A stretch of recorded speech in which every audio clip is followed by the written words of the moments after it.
Hey guys, Nick here.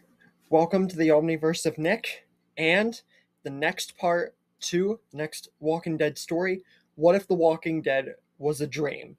Before we get started, be sure to smash the like button, subscribe to the Omniverse of Nick, and check out the About Heaven homepage so you don't miss anything for the Omniverse's future. All that said, let's begin. So we open up where we ended off last time. Rick has woken up and is so beside himself after realizing everything he had been through was a freaking dream, and to test that this theory and this all of it is actually happening again, he goes to Morgan and Duane's house. And upon entering there without getting knocked out, Morgan and Duane have no idea who this man is and are utterly blown aback, confused, and bewildered. And Morgan's thinking about shooting him. But even before he does, Rick says, I know who you are, Morgan. And I know you, Duane. And Morgan's like, who are you? How do you know me? How do you know my son? And Rick goes on to say, he knows a lot more than just them. He knows a lot more. He knows about the path that Morgan went down after he lost his son. He knows about his wife's death and how Morgan couldn't bring himself to kill her until Duane was bit. He knows about their friendship, how Morgan saved his life, and how they found their way back to each other. He knows about Morgan going crazy, finding peace, and going crazy again. He knows about Duane and his unfortunate demise. He knows all of that and so much more. And Morgan's like, what? But Rick keeps talking and says, I know. It's hard to believe. But my name is Rick Grimes, and trust me when I tell you this. You know me.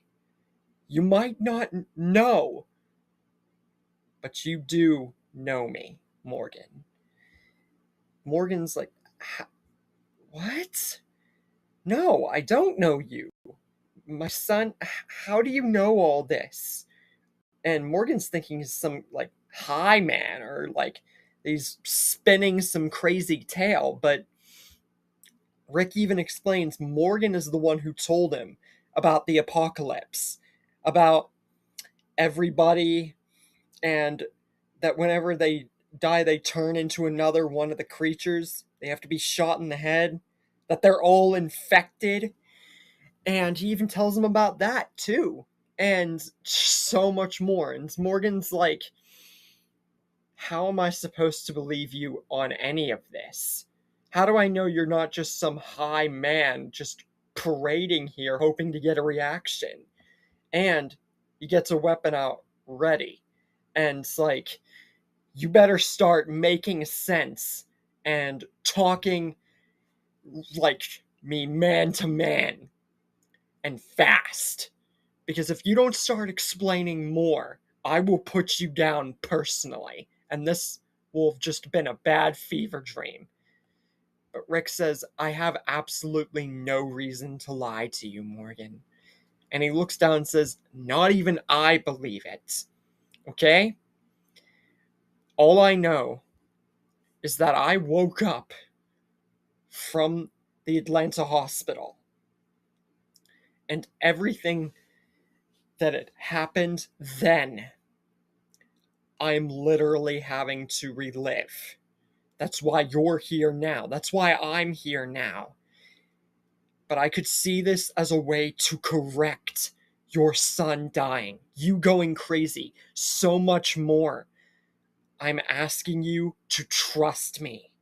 Please, Morgan. I have absolutely no reason to lie to you. I just need you to trust me. Please.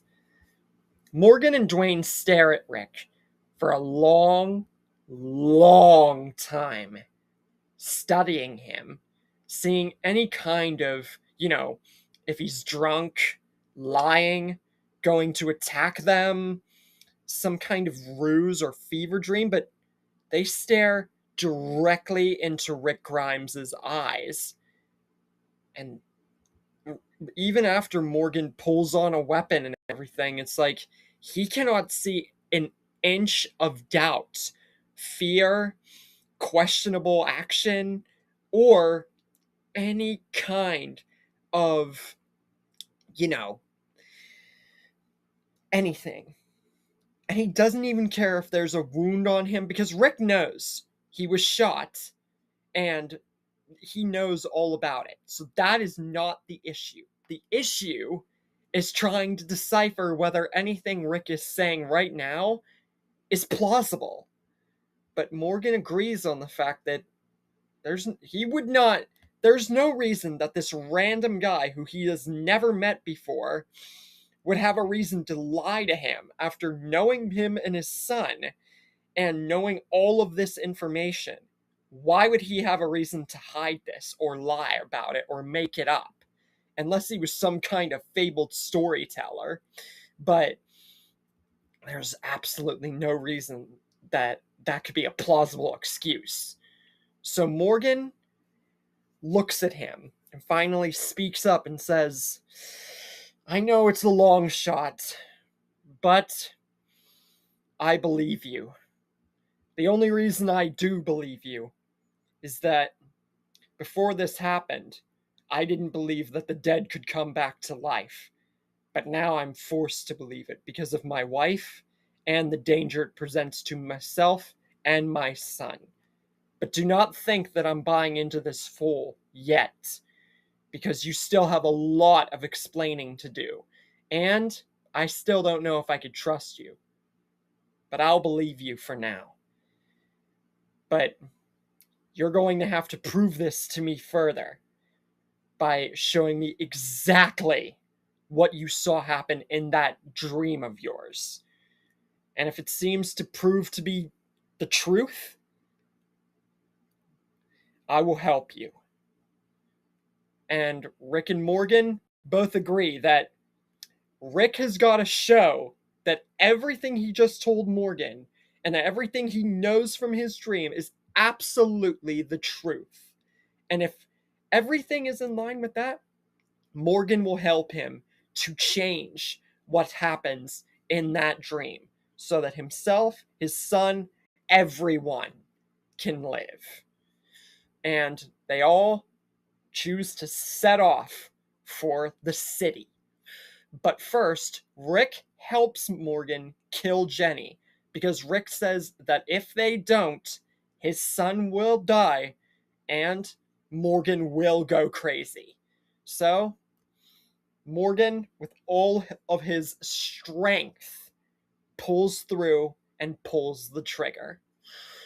Then they go to the sheriff station and get the weapons and everything that they got from before, and they set off for Atlanta, where Rick's true test of proving that he has told the truth and that his dream is actually going to help change the future.